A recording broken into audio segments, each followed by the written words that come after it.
Okay, I'm gonna share my screen. So I started thinking about this actually when Alyssa W was doing her, I can't see her right now because I'm like, how do I get this to be everyone? Okay, there we go. Alyssa W was doing her analysis for Halloween, the Halloween task.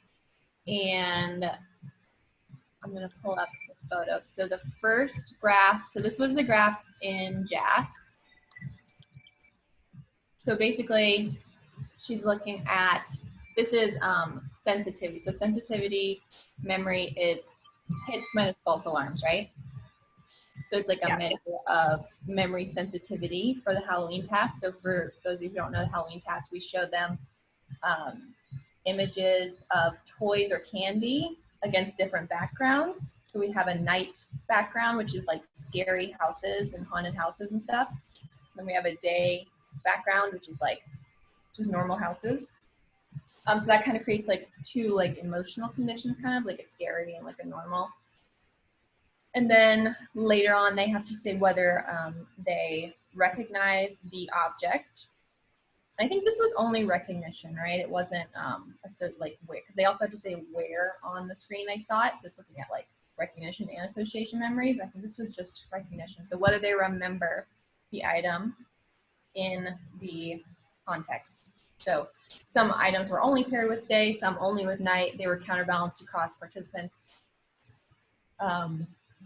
What else about this task? Does that make sense to everyone? Like generally how it works, then they're asked if they remember. Oh, and also, so one thing you should know about the way that you kind of like code these is it's like signal detection theory. So you have like hits, misses, false alarm, and correct rejections. The hit is like when you saw the item and you correctly say, yes, I saw this item. A miss is when you did see the item, but you say, no, I didn't see the item. False alarm is when you didn't see the item, but you say, yes, I saw this item. And then correct rejection is when you didn't see the item and you say, no, I didn't see the item. So the sensitivity that we measure here is the hits minus the false alarms. So that's what's graphed here on the Y. And then it's split up by your early stress group and your comparison group. So this is really cool, but like, what do you guys think when you see this graph? Like, what do you think about the effect? It looks like a really big effect, right? Like, look at this, like this is like, it looks like a really strong like interaction.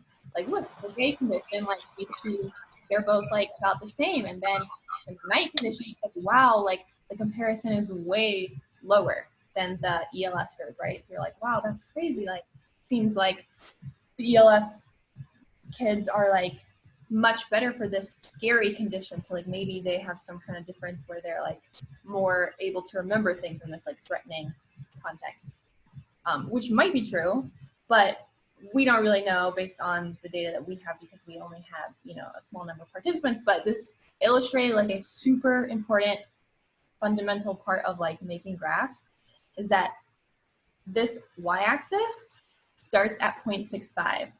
So this is called truncating the y-axis, and it's a really super common thing that people do, and it hugely exaggerates the way that the effect like looks to your eye. So like even when I looked at this and I didn't look at the values on this, I was like, wow, that's really interesting.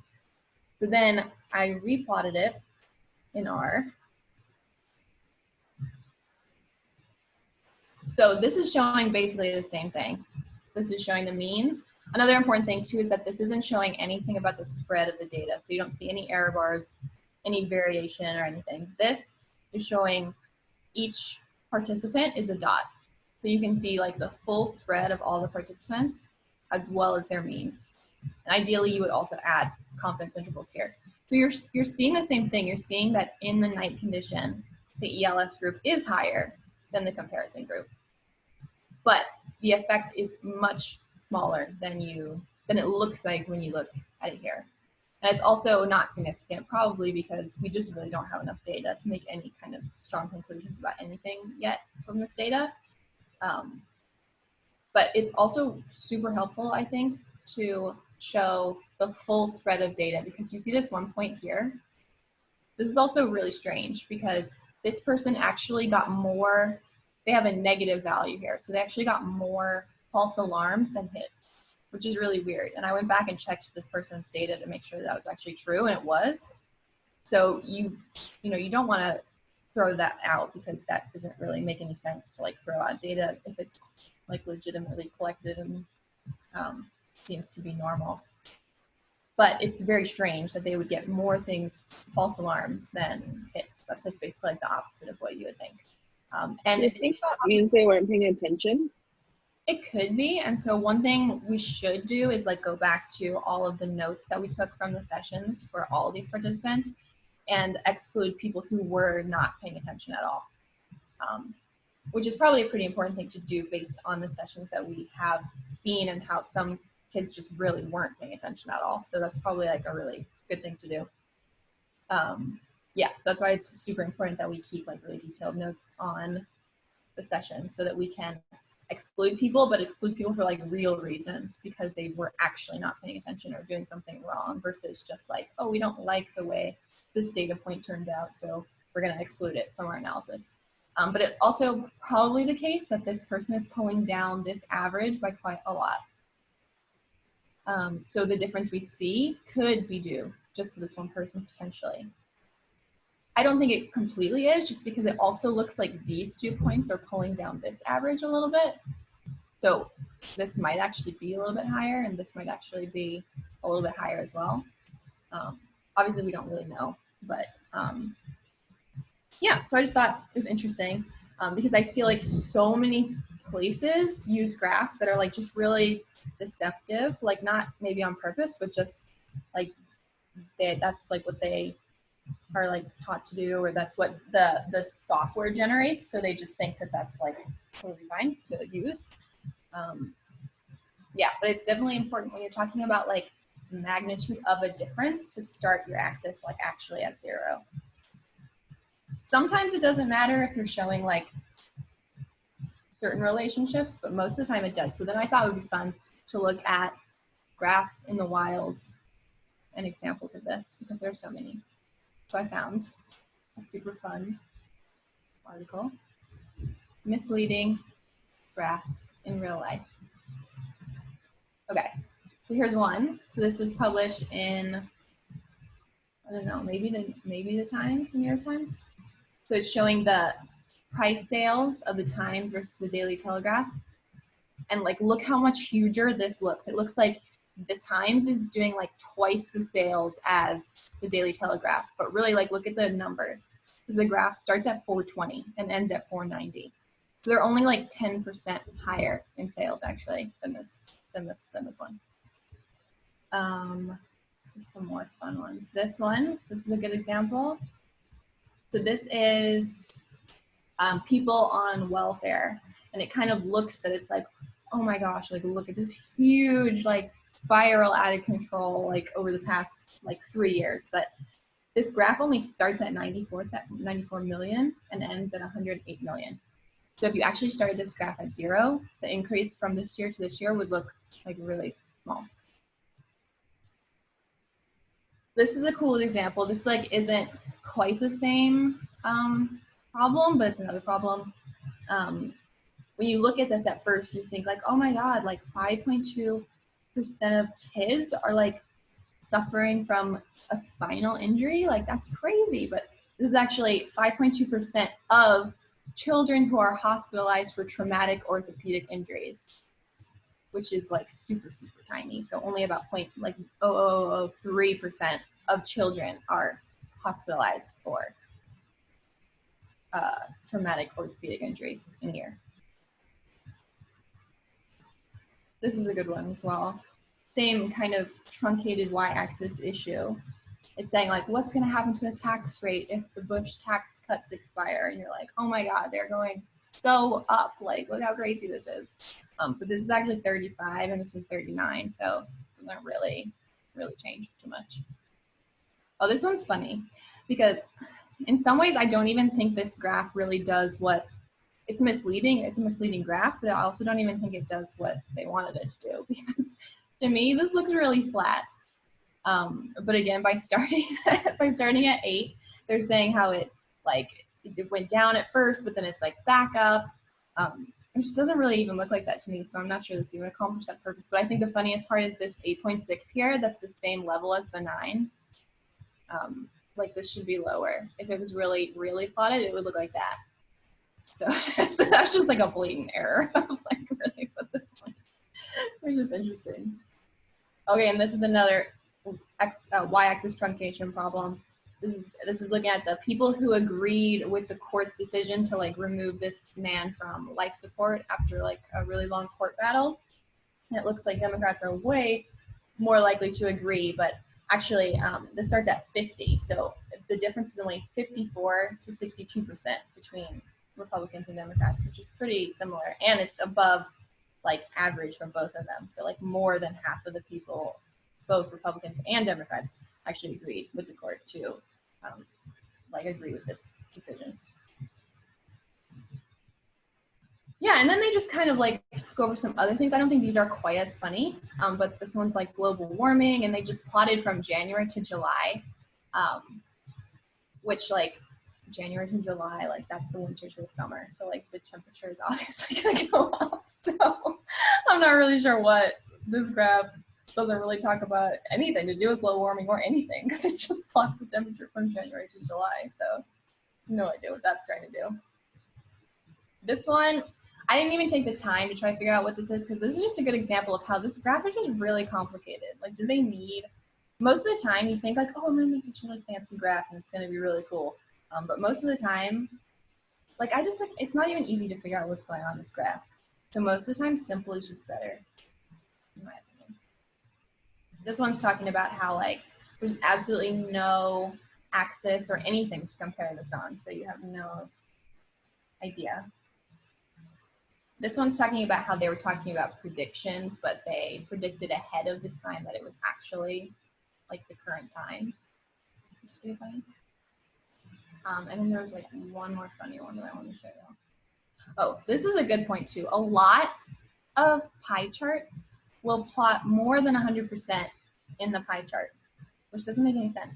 I guess that people were saying that they backed more than one candidate, and so they were counting them all, but it's very strange to have, like, this doesn't make any sense for a pie chart to equal more than 100%.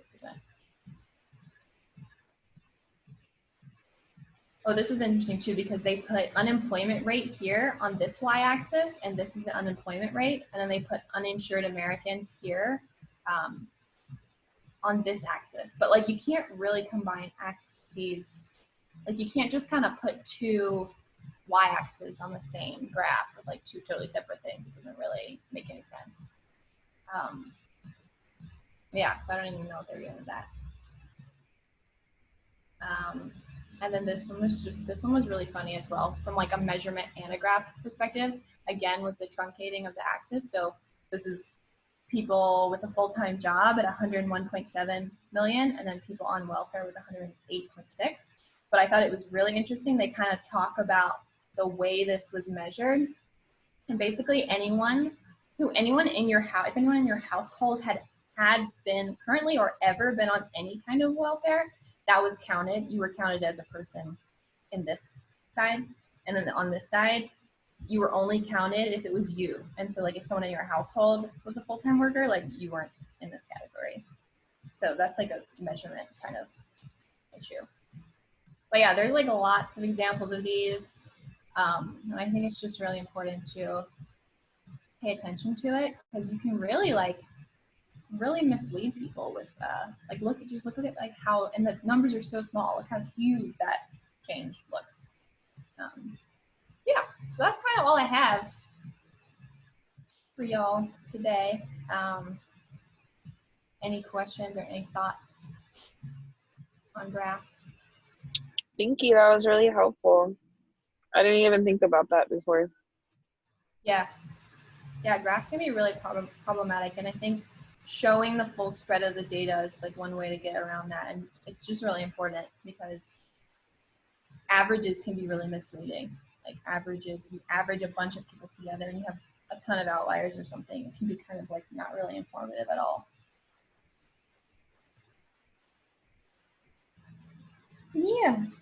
I think you mentioned in one of your past trainings, or when we were talking about posters, that people were moving towards showing the full spread of the data, like using their graphs. And that just means like every single point is shown or every single line is shown. And you can like draw in where the averages are on top of that or something like that, right? Yeah. Yeah, and so you can do this with like different kinds of data too. Like if you were looking at correlations or like regressions, and each person had their own regression line, like if you're doing some kind of within subjects thing, you could plot every person's regression and then the average as well, which is nice. That's kind of like what John showed us at lab meeting, where he had all of the regression lines plotted and then the average one, and then you could also see that one random one that was like completely the opposite way that was in the middle. So yeah. I did have one question though. I remember you said the person who was the outlier on that first graph that you showed us, you said that it moved the means down, it pulled the averages down. And since there wasn't any outlier in the other group, like would it be helpful that you do the analysis with and then without? Because so you can see like the effect without an outlier. So It could be, yeah, but I well don't there. know that this is technically an outlier. There's like a statistical definition of an outlier based on your, like the spread that you have. So I'm not even sure if this is like technically considered an outlier. So that would be the first thing you would want to do. Then you could run the analysis with and without them, but if you have no real logical reason for excluding them, you probably shouldn't really exclude them. And like you might get a lot of pushback from people reviewing any of your work if you just excluded them because they were an outlier. Right, got you. That's why it's also really important to keep track, because we probably have a lot of data from our study, from MBB study, that should be excluded for perfectly valid reasons. But if we didn't have notes about it, we wouldn't know that we need to exclude them. So we'd have to keep them in, and that might really like alter the findings. But yeah, I'm not sure what this mean is without this person. Okay. Hey, Emily, I have a question. Yeah. So I've read that if it's 3 times the interquartile range, it's okay to exclude the outlier. What do you think about that? Yeah. I mean, I get the point, because you're like, it's so far outside of the rest of the people that it seems like there's something wrong. Yeah. I just don't know if you really can unless you have a reason, you know? Mm-hmm. Unless you look at your notes and you're like, yeah, they weren't paying attention, or they were like, I don't know, like they didn't understand the questions maybe, or like, and I mean, sometimes there's like statistical ways to look at that, right? Like look at the response rates like individually, and you can kind of see like maybe they got the buttons wrong. Like sometimes they'll press, you know, you'll tell them, okay, press the right button if it's a yes and the left button if it's a no, and they'll actually get that like backwards. And so you can, if you don't look at the average and you actually look at like each response, you might actually be able to tell like, oh, if I flipped their responses, are they like super accurate now? And if so, like they probably got the instructions wrong and like don't actually know how to do the task.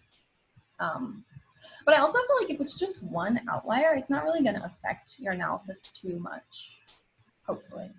Yeah, depending on the examples of those like correlations where it's like a negative and then there's like 1% over here, and so it's like the average correlation is like positive. Yeah, so I guess it depends like what analysis you're doing too. Yeah, but it's hard because it's like really hard too to know like whether people should be excluded or not. Mm-hmm. But I feel like in the past there's just been so much bad practices of just like excluding people because they didn't necessarily fit with the story that you're trying to tell with your analysis. And it's like, well, I don't know that you can just like throw them out because they don't fit with your narrative. Yeah. I've been listening to this super open science podcast lately, so I'm getting like super into it and like very like, oh, we have to do all this stuff. Like we can't, like I decided that I can't look at any of the inside out data until I've written all the pre-registrations for it. Do y'all know what pre-registration is? It's like basically where you write your methods, everything, all the way up to basically your analysis, well, even your analysis plan, your hypotheses, your analysis plan, what you plan to do, what you measured, what you expect, all this stuff before you analyze anything, before you look at anything. And then you do the analysis after that to prevent you from putting your own bias on it after you see, because it's so easy to. That's one thing this podcast talks about that I think is so funny, is that it's like, it's not even that you're trying to do something bad. It's just like when you look at your data after spending so much time and energy and effort like collecting it and thinking about it, you're like, well, maybe the reason for this is because like some random thing that you would never actually think was the reason. But you're like, so if I just add this like one variable and like transform this other variable and like change the scale a little bit and take the inverse of it, that makes a lot of sense because, you know, all this stuff. You're like, actually, does that make any sense? Or are you just like trying to save it? Yeah. So I can send you guys, there's like some really good, so you do that pre-registrations usually on OSF, and there's like some really good templates. It's cool because it like freezes it. So you submit it and it locks it. So you like can't change any of it after you submitted the pre-registration. Which is kind of scary, but but also good, I think. Yeah, there's a term called harking. I told this to Kristen, right? It's a hypothesizing after results are known, which I think is great because you could be like, oh yeah, I totally knew women were going to be better at this task than men because of all of these reasons. And it makes total sense that there'd be this difference. And like I can find this one little corner of the literature that supports that like 5 months after I looked at the data. Yeah. But I highly recommend this podcast. I sent it in the chat, I think, right? I've been binging it. I can't hear anyone.